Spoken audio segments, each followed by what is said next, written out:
हाँ, कल हमने बात कर ली। सबसे पहले हमने करंट के बारे में देखा कि विद्युत धारा क्या होती है, फिर उसके बाद विभवांतर के बारे में देखा। उसके बाद कल हमने दोनों में संबंध बताने वाला ओम का सूत्र भी देख लिया, ओम का नियम भी देख लिया, और हमने विद्युत परिपथ के बारे में चर्चा भी कर चुके कि विद्युत परिपथ जो है वो क्या होते हैं, कैसे-कैसे सिंबल उसमें यूज़ किए जाते हैं। इन सब के बारे में हम चर्चा कर चुके हैं। आज जो हम बात करने वाले हैं, वो करने वाले हैं किसी चालक तार के प्रतिरोध के बारे में। कल आपको प्रतिरोध की परिभाषा मैंने बताई थी कि चालक तार का वह गुण जो कि विद्युत धारा को बहने से रोकता है, उसके मार्ग में रुकावट उत्पन्न करता है या बाधा उत्पन्न करता है, वो गुण क्या कहलाता है? प्रतिरोध कहलाता है। तो उसी गुण के बारे में आज चर्चा करने वाले हैं हम कि यदि किसी चालक तार है, कोई चालक तार बात कर लीजिए आप, चाहे हो सकता है कॉपर का हो सकता है लोहे का हो या किसी अन्य धातु का भी हो सकता है, सोने चांदी किसी का भी हो सकता है।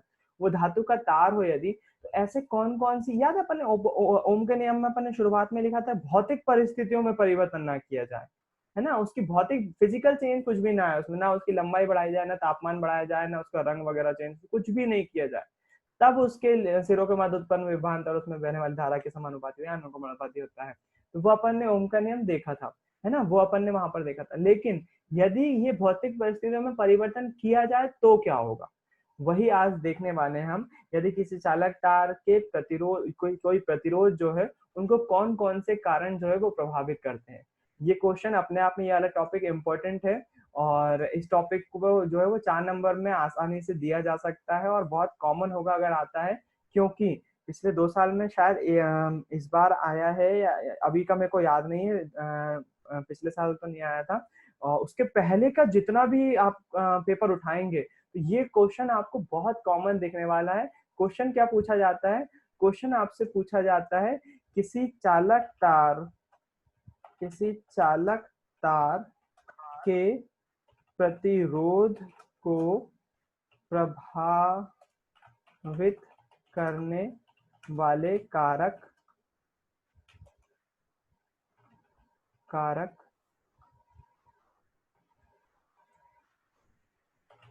कौन से हैं?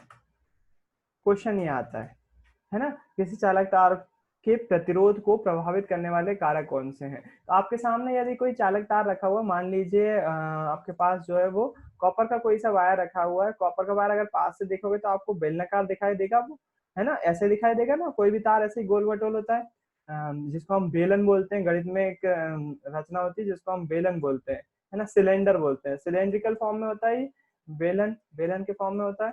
तो ये बेलन के फॉर्म में तार की हम कल्पना कर रहे हैं। मैं बेलन मिटा दे रहा हूँ, आप समझते होंगे बेलन तो मेरे ख्याल से, है ना? ये तार जो है वो बेलन के फॉर्म में होता है। बोल रहे हैं इस तार में हम कौन-कौन से ऐसे कारक हैं, ऐसे कौन-कौन से रीज़न हैं जिसके कारण से इसका प्रतिरोध क्या होगा? जैसे हम इसमें से अगर विद्युत धारा प्रवाहित करेंगे, तो इसके जो ये जिस कॉपर से बना है, जिन कणों से मिलकर बना हुआ है, तो वो कण क्या करेंगे? विद्युत धारा को बहने से रोकेंगे। वो क्या होगा? इसके मार्ग में बाधा उत्पन्न करेंगे। उस बाधा उत्पन्न करने वाले गुण को ही हम क्या बोलते हैं? प्रतिरोध बोलते हैं। इसके बारे में कल चर्चा कर चुके हैं। तो बोल रहे हैं इसमें ऐसा क्या-क्या चेंज करें हम, इसके भौतिक परिस्थितियों में कैसे-कैसे, कौन-कौन से कारक हैं जो बदलने से इसका प्रतिरोध जो है वो कम या ज़्यादा होगा? दोनों ही हो सकते हैं, कम भी हो सकते हैं और ज़्यादा भी हो सकते हैं, है ना? तो वो 4 रीज़न हैं, उन 4 रीज़न के बारे में हम चर्चा करेंगे। पहला जो रीज़न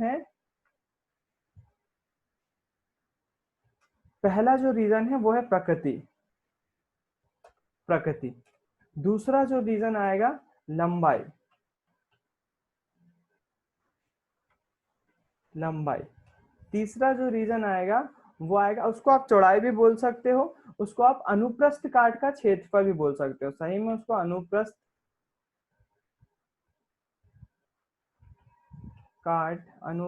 लिख लेता हूं पहले में, अनुप्रस्थ काट का क्षेत्रफल, अनुप्रस्थ काट का क्षेत्रफल। और यदि हम इसकी बात करें चौथे रीजन की, तो ये होता है तापमान। ये 4 रीजन है जिसके कारण से जो है वो किसी चालक तार की जो प्रतिरोध होता है वो प्रभावित होता है। ये 4 रीजन हो सकते हैं, है ना? और ये 4 रीजन ही होते हैं।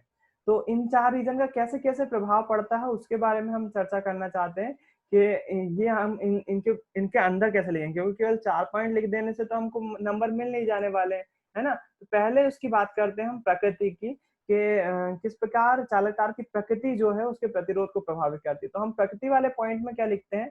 प्रकृति वाले पॉइंट में हम लिखते हैं अलग अलग पदार्थों से मिलकर बने हुए चालक तारों का प्रतिरोध जो होता है वो अलग अलग होता है ना? या फिर हम बोले समान लंबाई के अगर हम 2 चालक तार लें, एक चालक तार आपके पास जो है वो कॉपर का बना हुआ है, वो 1 मीटर है, और दूसरा जो तार है आपके पास वो चांदी का है, वो भी 1 मीटर है।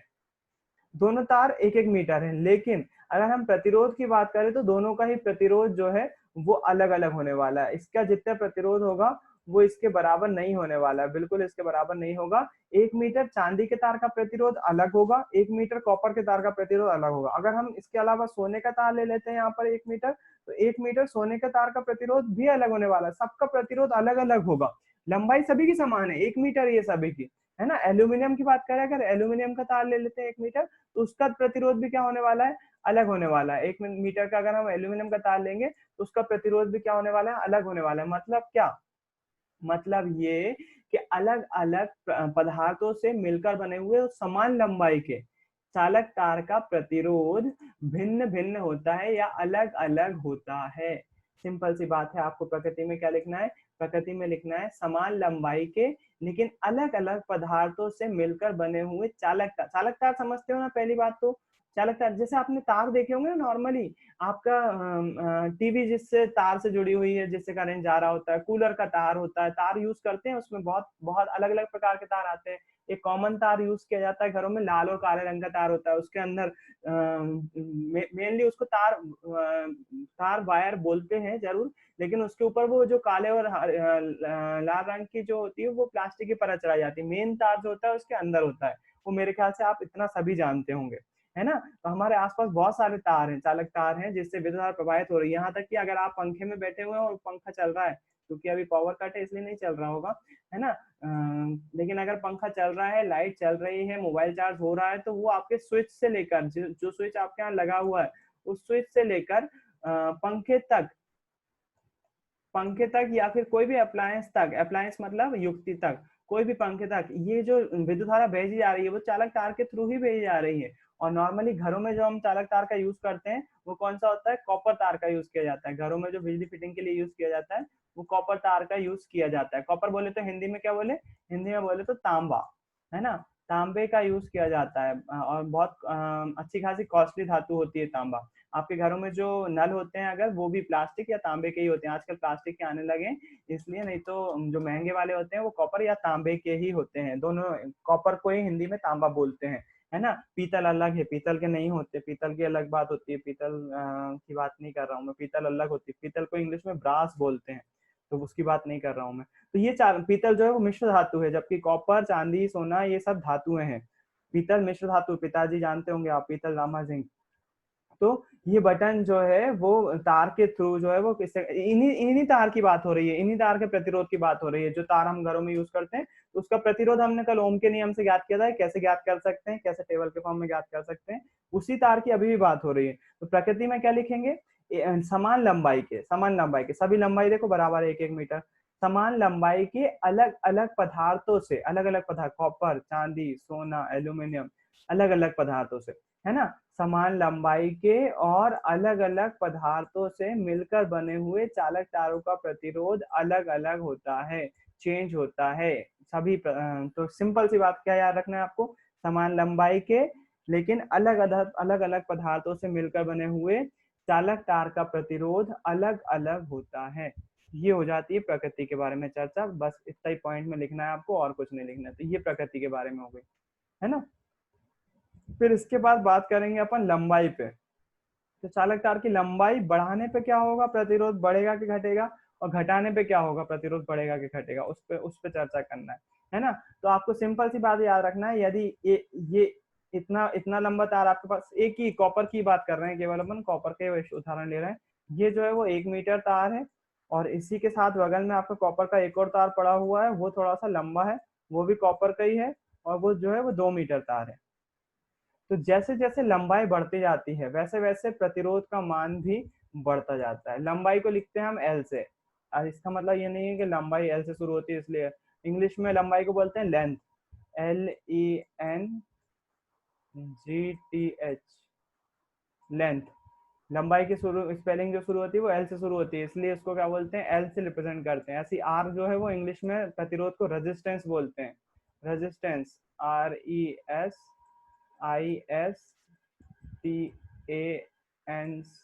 रेजिस्टेंस, है ना। इसलिए इसको कैसे रिप्रेजेंट करते हैं, आर से प्रदर्शित करते हैं या रिप्रेजेंट करते हैं। तो उसको आपको याद रखना है। तो जैसे जैसे हम लंबाई बढ़ाएंगे, जैसे जैसे लंबाई को हम बढ़ाएंगे, वैसे वैसे प्रतिरोध का मान भी क्या हो जाएगा, बढ़ जाएगा। इसका मतलब ये हो जाएगी, आपको याद है प्रोपोर्शनलिटी का साइन लगता है जब समानुपात की बात होती है।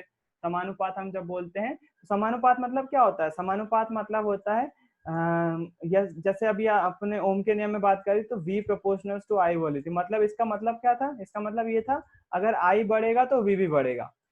इसका उल्टा यदि V बढ़ेगा तो I भी बढ़ेगा। इसका मतलब यही होता है ना। अच्छा, यहाँ पर भी हम वही तो बोल रहे हैं, यहाँ पर भी सेम टू सेम बात कर रहे हैं। कहाँ पर, नीचे क्या बात कर रहे हैं, यहाँ पर बोल रहे हैं जैसे जैसे लंबाई बढ़ेगी वैसे वैसे प्रतिरोध भी बढ़ेगा। तो इसको हम प्रोपोर्शनलिटी में लिख सकते हैं कि नहीं, मतलब बिल्कुल लिख सकते हैं हम। और लिखेंगे भी, क्या होता है उसका मतलब हो जाएगा कि L प्रोपोर्शनल टू R, या फिर उल्टा बोल दो R proportional to L। R proportional to L. प्रतिरोध किस पर डिपेंड करता है, लंबाई पर डिपेंड करता है। जैसे जैसे लंबाई बढ़ेगी वैसे वैसे प्रतिरोध भी बढ़ जाएगा। अगर लंबाई कम होगी तो प्रतिरोध भी क्या होने वाला है, कम हो जाने वाला है। सीधी सी बात है। तो क्या लिखेंगे लंबाई में, अपन लिखेंगे, आप एक तो पूरा पॉइंट लिखेंगे, मैंने अभी केवल एक पॉइंट लिख दिया, लंबाई बस लिख दिया है। आप यहाँ पर पूरी चीज लिखेंगे चालक तार की प्रकृति पर, है ना। आप क्वेश्चन का आंसर कैसे लिखोगे, किसी चालक तार का प्रतिरोध किसी चालक तार का प्रतिरोध निम्नलिखित कारकों पर निर्भर करता है। बाकायदा लिखोगे हेडिंग डाल के, निम्नलिखित कारकों पर निर्भर करता है, निम्नलिखित कारकों पर निर्भर करता है। तो पहला डालोगे कारकों पर, राइटिंग पे मत जाना, बातों को समझो, निर्भर करता है। तो वो कारक कौन कौन से हैं, पहला लिखोगे प्रकृति, केवल प्रकृति लिखने की जगह आप लिख दोगे चालक तार की प्रकृति पर। ये चालक तार आगे सब पॉइंट में आपको जोड़ना पड़ेगा, चालक तार की प्रकृति पर, तो थोड़ा सा पढ़ने में अच्छा लगेगा, है ना। पहला लिखोगे आप चालक तार की प्रकृति पर, क्या लिखोगे, समान लंबाई के अलग अलग पदार्थों से मिलकर बने हुए चालक तारों का प्रतिरोध जो है वो अलग अलग होता है। तो क्या लिखोगे, चालक तार की लंबाई पर, लंबाई पर, ये जोड़ोगे आप, है ना, चालक तार की लंबाई पर। तो जब चालक तार की लंबाई पर बोलेंगे तो हम बोलेंगे जैसे जैसे किसी चालक तार की लंबाई बढ़ाई जाती है वैसे वैसे प्रतिरोध का मान भी बढ़ जाता है। और अर्थात करके लिखेंगे R प्रोपोर्शनल टू L, क्या, R प्रोपोर्शनल टू L। ठीक, इसको लिख के और इसको ब्रैकेट में बंद कर देंगे, बीच में लिखेंगे। और बिल्कुल प्रकृति में कुछ नहीं लिखते हैं, इसमें जरूर लिखते हैं लंबाई पे। उसके बाद आता है अनुप्रस्थ काट का क्षेत्रफल। अनुप्रस्थ यहाँ पर था आएगा, वो कंप्यूटर से लिखाया नहीं जा रहा था इसलिए नहीं बना था। जो था थैले वाला था होता है वो वाला आएगा, अनुप्रस्थ काट का क्षेत्रफल। तो सबसे पहले तो हम ये जान लें कि अनुप्रस्थ काट होता क्या है। तो अनुप्रस्थ काट होता है जब आप, ये आपको सिलेंडर दिख रहा है ना, ये सिलेंडर को यदि आप यहाँ से तार को यहाँ से काट दोगे, यहाँ से काट दोगे और इसको यहाँ से देखोगे, इसको बीच से काट दिया आपने, तो वो कुछ ऐसा दिखाई देने लगेगा, मतलब वो फिर से एक बेलन ही दिखाई दे रहा होगा, है ना, ऐसा दिखाई दे रहा होगा। और यदि इसको आप यहाँ से देखोगे, यहाँ से आपकी आईज है, यहाँ से यदि आप देख रहे हो तो इसको आपको ये वाला सिरा दिखाई देगा, ये वाला सिरा, और वो कैसा दिखाई दे रहा होगा, वो कुछ ऐसा दिखाई दे रहा होगा सामने से ऐसा, है ना। इधर से आपका जो है वो ऐसा, इधर से ऐसा तार होगा, ये ऐसा तार गया हुआ होगा, वहां पर भी ऐसा हो रहा होगा, सामने से ऐसे दिखाई देगा ना। तो ये वाला जो एरिया है ये कहलाता है आपका अनुप्रस्थ काट का क्षेत्रफल। यानी कि मतलब क्या, तार की मोटाई। अगर दूसरे शब्द में बोलो अनुप्रस्थ काट का क्षेत्रफल क्या है, तार की मोटाई है। जैसे जैसे मोटा होता जाएगा उसका अनुप्रस्थ काट का क्षेत्रफल बढ़ता जाएगा, ये वाला क्षेत्रफल जो है वो बढ़ता जाएगा। लेकिन फिर भी आपको अनुप्रस्थ काट ही लिखना है, क्यों, क्योंकि गणित में फिर से आने वाला है अनुप्रस्थ काट, तो आप बच नहीं सकते अनुप्रस्थ काट से, है ना। तो आपको अनुप्रस्थ काट लिखना है, पक्का ही है, लिखना ही है अनुप्रस्थ काट। मेरे ख्याल से समझ में होगा अनुप्रस्थ काट किसको बोलते हैं। अपन यदि किसी बेलन को बीच से काट देंगे और उसको साइड से देखेंगे तो एक आपको जो है वो वृत्त की आकृति दिखेगी, इसे ही हम क्या बोलते हैं, अनुप्रस्थ काट बोलते हैं। और इसका क्षेत्रफल, वृत्त का क्षेत्रफल कैसे निकालते हैं, पाई आर स्क्वायर से। बिल्कुल वैसे निकाला जा सकता है, किसी भी अनुप्रस्थ काट का क्षेत्रफल कैसे निकाला जा सकता है, पाई आर स्क्वायर। लेकिन अपना उससे लेना देना नहीं है, यहाँ पर तो ये बता रहे हैं कि बताओ अनुप्रस्थ काट का क्षेत्रफल जो है वो रेजिस्टेंस कैसे प्रभावित करेगा। अगर हम मोटाई बढ़ाएंगे चालक तार की तो प्रतिरोध कम होगा कि बढ़ेगा। आपको वैसे क्या लगता है, कॉमन सेंस से बताओ कि क्या होने वाला है यदि हम चालक तार को मोटा कर देंगे। अगर चालक तार को मोटा कर देंगे तो प्रतिरोध बढ़ना चाहिए कि घटना चाहिए, कोई बताएगा मुझे, तुक्का लगाओ, सभी लोग तुक्का लगाओ, माइक खुले हुए हैं आपके। आप यदि चालक तार का प्रतिरोध जो है वो मोटाई जो है वो घटा दो या बढ़ा दो, मान लीजिए बढ़ा रहे हैं, चालक चालक तार को मोटाई को बढ़ा दे रहा है, मोटा तार ले रहा है, इतना मोटा तार ले लिया हमने, तो बताओ प्रतिरोध घटेगा कि बढ़ेगा, कॉमन सेंस से बताओ। बढ़ेगा भैया। बढ़ जाएगा, सबको लग रहा है बढ़ेगा। हाँ भैया। बस यही थोड़ी सी दिक्कत वाली बात है, इलेक्ट्रिकल में जो अपन को लगता है वो होता नहीं है, थोड़ा सा मामला अलग रहता है। इसलिए जो है वो यहाँ पर जो प्रतिरोध होगा वो बढ़ेगा नहीं घटेगा, बस यही ध्यान में रखना है आपको। प्रतिरोध जब हम मोटाई बढ़ाएंगे तो प्रतिरोध जो है वो बढ़ेगा नहीं। क्यों नहीं बढ़ेगा, उसका रीजन भी सुन लो। जब हम किसी चालक तार के प्रतिरोध को जब चालक तार की मोटाई को बढ़ाएंगे, मतलब पहले जो था वो इतना था, पहले यदि वो इतना था और बाद में हमने उसको मोटा करके इतना कर दिया, है ना। और ये अनुप्रस्थ काट देख रहे हैं, यदि हम बात करें कि चालक तार कैसा दिख रहा होगा तो वो कुछ ऐसा दिख रहा होगा, ये ऐसा दिख रहा होगा, और मोटा तार जो है वो ऐसा दिख रहा होगा, ऐसा दिख रहा होगा, है ना। अब होगा क्या, जब भी इसमें हम विद्युत धारा प्रवाहित करेंगे, विद्युत धारा प्रवाहित करेंगे तो आवेशों का प्रवाह होना चाहिए। तो आवेश प्रवाह होने के लिए यहाँ पर अच्छा खासा स्पेस है, लेकिन होगा क्या, यहाँ पर यहाँ पर जब विद्युत धारा प्रवाहित होगा, इसका प्रतिरोध तो होगा, बिल्कुल होगा, है ना, वो प्रतिरोध होगा भी, और जो है वो आराम से विद्युत धारा फ्लो भी हो रही होगी, इधर से निकल भी जाएगी, आपको आसानी से प्राप्त हो जाएगी। लेकिन जब हम मोटा कर देते हैं ना इसको, तो इसका जो बाहर का सरफेस रहता है, बाहर का जो सरफेस एरिया रहता है, सरफेस एरिया समझते हो, यदि किसी बेलन की मैं बात करूं आपसे, तो बेलन मेरे पास अभी कुछ उदाहरण नहीं, 2 मिनट मैं एक पाइप उठाता हूं फिर आपको बताता हूं।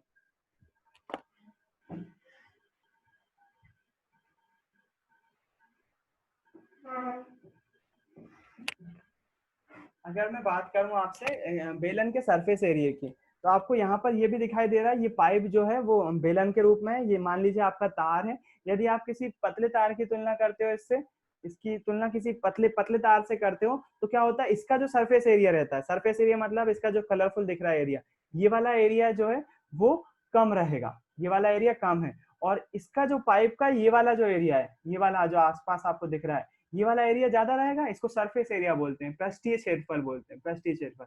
जब ये पृष्ठीय क्षेत्रफल ज्यादा मिल जाता है किसको, करंट को, विद्युत आवेश को, तो क्या होते हैं, सारे के सारे करंट आवेश जो होते हैं वो इसके अंदर से ना बहकर इसके स्किन से बहने लगते हैं, इसकी सतह से बहने लगते हैं।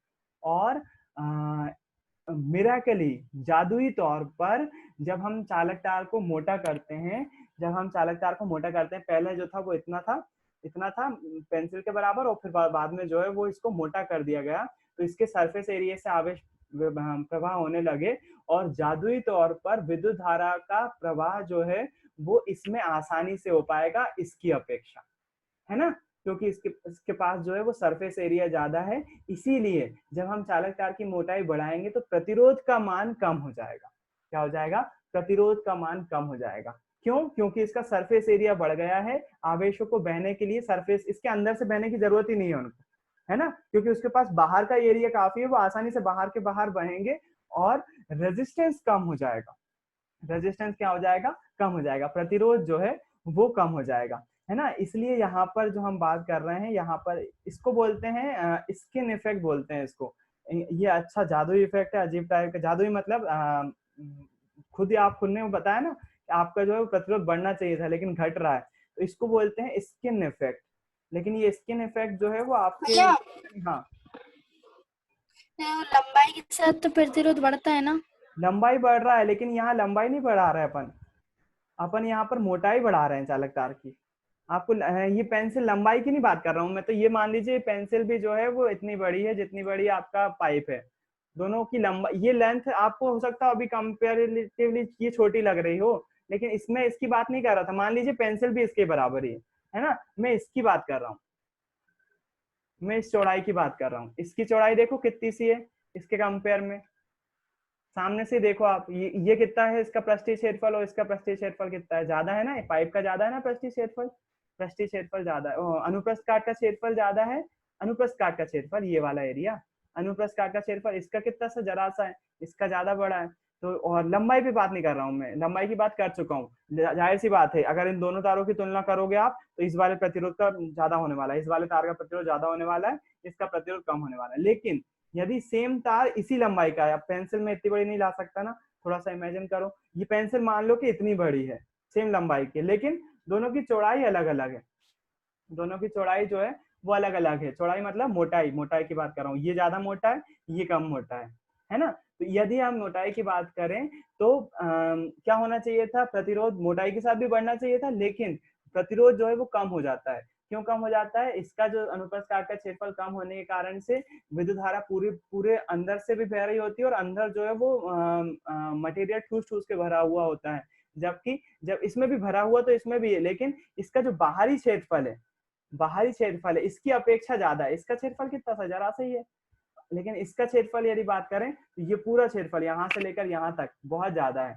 और आवेश कहाँ से बहेंगे, इसके अंदर से ना बहते हुए इसके सरफेस से बहेंगे, वो इसके सरफेस से बहेंगे, और इसी को हम बोलते हैं स्किन इफेक्ट, जो कि आपके कोर्स से बाहर है, वो आपको समझने की जरूरत नहीं है, लेकिन इसको हम बोलते हैं स्किन इफेक्ट। ऐसा किस जादू के कारण हो रहा होता है, उस जादू का नाम है स्किन इफेक्ट के कारण हो रहा होता है ना। तो अभी आपके लिए क्या बात है समझने वाली, आपकी बात ये है कि हम जैसे जैसे मोटाई बढ़ाएंगे, जैसे जैसे मोटाई बढ़ाएंगे, मतलब अगर हम अच्छा ये अनुप्रस्थ काट को बोलते क्या है हम, एरिया ऑफ क्रॉस सेक्शन बोलते हैं, ए से दर्शाते हैं इसको, किससे, ए से, है ना, इसको भी ए से और इसको भी ए से। तो हम क्या बोल रहे हैं, अगर हम ए का मान बढ़ाते हैं, ए का मान बढ़ा रहा है, ये बात यहाँ पर ए का मान बढ़ गया ना, तो रेजिस्टेंस का मान कम हो रहा है, उल्टा हो रहा है यहाँ पर। अभी क्या हो रहा था, आर का मान, अगर लंबाई की बात करें तो आर का मान बढ़ा रहे थे, एल का मान भी बढ़ रहा था, लेकिन अभी यहाँ पर क्या हो रहा है, ए का मान अगर हम बढ़ा रहे हैं तो आर का मान कम हो रहा है, मतलब कि इनवर्सली प्रोपोर्शनल है। इनवर्सली प्रोपोर्शनल आपको याद होगा, मैंने कल भी बताया था, आज फिर बता रहा हूँ, जब इनवर्सली प्रोपोर्शनलिटी की बात आती है तो हम बोलते हैं कि 1/, में वो चीज है। तो यहाँ पर हम लिखेंगे अनुप्रस्थ काट के क्षेत्रफल के लिए लिखेंगे आर प्रोपोर्शनल्स टू 1/a, 1/a, है ना। इसको हम जो है वो ब्रैकेट में बंद कर देंगे, आर प्रोपोर्शनल्स टू 1/a। तो ये हो गया आपका तीसरा रीजन।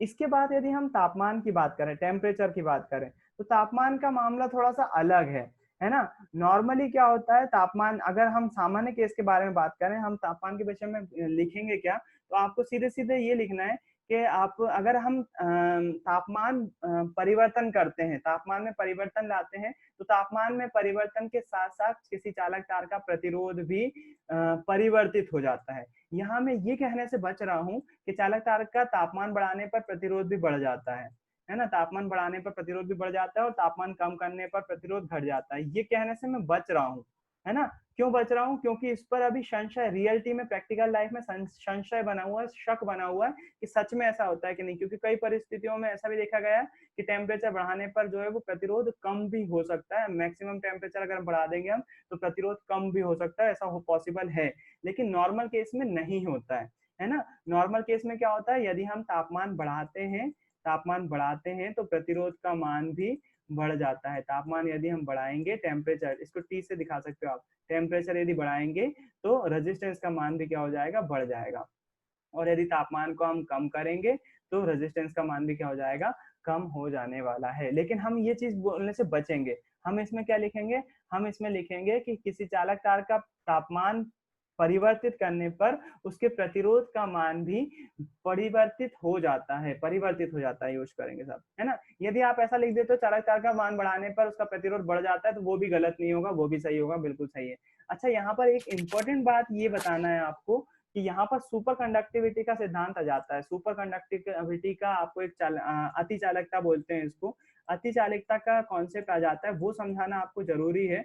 अति चालकता क्या होती है, और चालकता, है ना, इसको हिंदी में बोलते हैं हिंदी में बोलते हैं अति चालकता, और इंग्लिश में बोलते हैं सुपर कंडक्टिविटी, सुपर कंडक्टिविटी।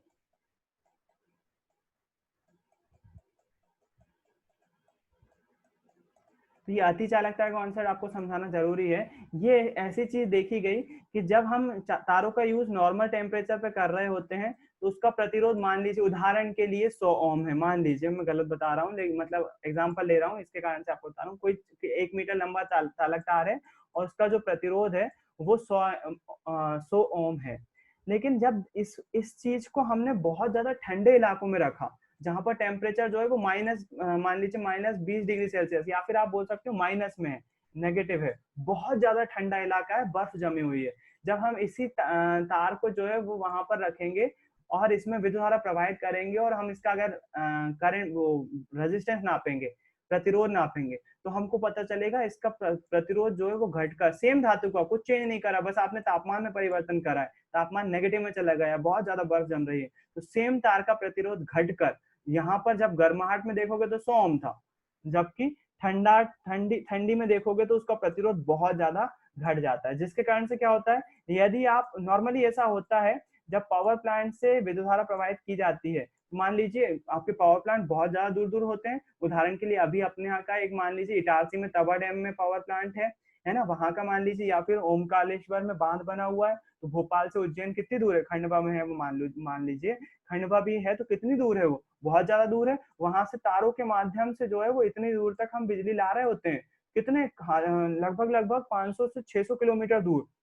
अब जब एक तार 500 से 600 किलोमीटर दूर लंबा होगा तो उसका प्रतिरोध नहीं बढ़ जाएगा, आपको तो मालूम है लंबाई बढ़ेगी तो प्रतिरोध भी बढ़ेगा, और सच में बढ़ भी जाता है। तो जब हम यदि मान लीजिए खंडवा के पावर प्लांट से, खंडवा में पावर प्लांट है, वहां से यदि आप 10 एम्पियर की विद्युत धारा प्रवाहित करते हो, 10 एम्पियर की विद्युत धारा भेजते हो, तो वो जो है वो देवास तक आते आते ही गायब हो जाएगी, खत्म हो जाएगी, यहाँ आपके घरों तक जो है वो विद्युत धारा आने नहीं वाली है। क्यों नहीं आने वाली है? क्योंकि वो ऊष्मा के रूप में जो है वो गायब हो जाने वाली है बीच में ही, यहाँ से जो विद्युत धारा बहेंगे वहां से, यहाँ से जो भेजेंगे वो बीच में ही गायब हो जाएगी, हवा में हीट ऊष्मा के रूप में गर्म हो जाएगा तार और खत्म हो जाएगी, आप तक पहुंचेगी नहीं। इसलिए जो है वो विद्युत धारा जो है वो बहुत ज्यादा वोल्टेज पर जनरेट की जाती है। यहाँ पर जो एम्पियर की बात कर ली थी मैंने, रियलिटी में जो है वो अगर वोल्टेज की बात करूं, अगर वहां से 220, अपने घरों में कितने जो बल्ब चलता है, जो पंखे चलते हैं, जो टीवी चलती है, वो कितने वोल्ट पे चलती है, 220 वोल्ट पे चलती है। कुछ भी चीज घर में अगर चल रही है आपकी तो वो 220 वोल्ट पे चल रही है। हाँ, अगर बैटरी की बात ना करो तो बैटरी से चलने वाली चीजें अलग हो जाती हैं, तो 220 वोल्ट पे चल रही होती है। करंट की वैल्यू उन वस्तुओं पर डिपेंड करती है, करंट की वैल्यू फिक्स नहीं रहती, वो चेंज होती रहती है। मैक्सिमम जो है वो अपन लगभग 15 एम्पियर तक यूज कर सकते हैं, अधिकतम है ये 15 एम्पियर तक की चीज यूज कर सकते हैं, वस्तु पे डिपेंड करता है करंट की वैल्यू। तो यदि हम वहां खंडवा से 220 वोल्ट की विद्युत धारा जनरेट करते हैं ना, तो वो रास्ते में आते आते ही गायब हो जाएगी, हवा बन के उड़ जाएगी, हमारे घर तक जो है वो पहुंचेगी नहीं।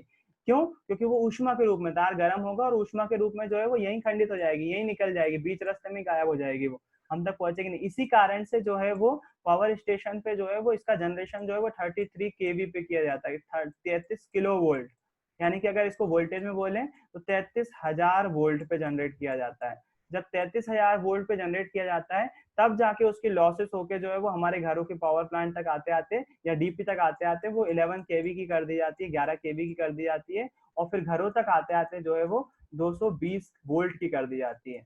यहाँ पर 11 केवी यानी कि 11,000 वोल्ट। बहुत इंपॉर्टेंट चीज बता रहा हूँ, इसमें ऑब्जेक्टिव छुपे हुए हैं आज के लेक्चर में बहुत सारे, है ना। 11,000 वोल्ट की हो जाती है हमारी डीपी पे आते आते, वो डीपी मतलब डुअल पोल, आपको पता है, उसके बारे में बता चुका हूँ मैं। 11,000 वोल्ट की हो जाती है, और घरों में हमारी डीपी से कितने वोल्ट की आती है? केवल 220 वोल्ट, जिससे हम जो है वो घरों में अपनी सारी चीजें यूज कर पाते हैं। अगर इससे थोड़ी बहुत, अगर गलती से आपने हाई टेंशन लाइन यानी कि 11,000 वोल्ट वाली लाइन पे टाँका डाल दिया ना, तो आपकी बल्ब जो है वो पटाखों की तरह फट फट फट फट होंगे, आपके घरों में जो है वो टीवी और प्रेस वगैरह जो है वो फुट फुट हो रही होंगी, बहुत ज्यादा पटाखे फूट रहे होंगे भैया। हाँ, जो खंडाला से आते आते इधर खंडाला नहीं, 11,000 खंडवा वोल्ट पे। खंडवा। हाँ सॉरी, हाँ खंडवा। हाँ हाँ, खंडवा से आती हाँ, है। तो वहां से आते आते है ना 11,000 वोल्ट हो जाती है। वो अपने आप नहीं होती लक्ष्मी, उसको करना पड़ता है एक्चुअली। देखो ये होता है लॉसेस, इसको बोलते हैं विद्युत धारा की हानि होना। विद्युत शक्ति की हानि होना। तो जब वो लंबाई बढ़ती है तो प्रतिरोध बढ़ता है, इसका ये प्रतिरोध जो चालक तार रहता है इसका विरोध करता है विद्युत धारा का बहने से।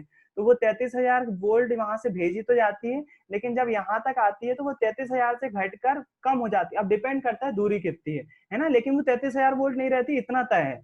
33,000 वोल्ट नहीं रहती, वो कम हो जाती है, लेकिन 11 केवी से तो ज्यादा ही रहती है, पक्के में ज्यादा रहती है। अब वो डिपेंड करता है लॉसेस कितने हो रहे हैं, तार किस किस चीज का बना हुआ है, तार कितनी दूरी पर गया है, कितनी डिस्टेंस है, उस पर भी डिपेंड करता है। तो 33,000 से कम हो जाती है, इतना तय है, लेकिन 11 केवी पे बनी रहती है, 11 से तो ज्यादा ही रहती है पक्के में, है ना, इतना तो रहता है। फिर यहाँ पर जो है वो हम ट्रांसफार्मर यूज करते हैं। ट्रांसफार्मर वही चीज जो अपने, अगर आप कभी बिजली ऑफिस जाओगे तो वहां देखना बहुत बड़े बड़े ट्रांसफार्मर रखे रहते हैं। उसमें के ट्रांसफार्मर जो है इस हाई टेंशन लाइन के द्वारा, कभी आपको मैं बात करूंगा इसका डिस्ट्रीब्यूशन सिस्टम कैसा होता है, इसी पे बात करेंगे अपन के घरों में लाइट कैसे आती है ना, उसके बारे में कभी बात करेंगे। बहुत अच्छा लगेगा आपको सुनकर, बहुत सारी जानकारी मिलेगी आपको। तो वो ट्रांसफार्मर जो है वो इस 33,000 वोल्ट को कम कर देते 11,000 वोल्ट पे, और फिर अपने यहाँ की डीपी पे आता है एक और ट्रांसफार्मर लगा रहता है। वो ट्रांसफार्मर 11,000 किलो वोल्ट को या फिर 11,000 वोल्ट को या 11 केवी को काय में चेंज कर देते हैं 220 में, जिसके कारण से हम जो है वो चीजें यूज कर पाते हैं। तो यहाँ पर भी वो यही समझाना चाह रहा था मैं अति चालकता के कॉन्सेप्ट में। वो अति चालकता का कॉन्सेप्ट क्या है, वो ये बोलता है कि यदि हम टेम्परेचर माइनस में कर दें, ठंड बढ़ा दें, तो अगर सेम लंबाई का और सेम तार है, यदि हम गर्मी में रखें तो उसका प्रतिरोध कितना होगा 100 ओम, और यहाँ पर अगर ठंडी में रख दें तो उसका प्रतिरोध घटकर हो जाता है 1 ओम, है ना। जिसके कारण से क्या होता है, यदि हम यहाँ से 10 वोल्ट की विद्युत धारा भेजें तो उसकी लंबाई कितनी भी हो, यहाँ पर 10 वोल्ट प्राप्त किया जा सकता है। लॉसेस बिल्कुल कम हो जाते हैं, जो हानि होती है विद्युत धारा की वो ना के बराबर हो जाती है, जिसके कारण से इसको बोला जाता है अति चालकता। चालकता जो है वो बहुत ज्यादा बढ़ गई है, अति चालकता हो गई है ना। तो फिर वो बन जाता है अति चालकता। तो मेरे ख्याल से आपको समझ में आया होगा। चालक तार का प्रतिरोध जो है वो 4 कारकों पर डिपेंड करता है, प्रकृति पर, लंबाई पर, अनुप्रस्थ काट के क्षेत्रफल पर और तापमान पर। ठीक है, तो मैं मेरे लैपटॉप की बैटरी जाने वाली है और मैं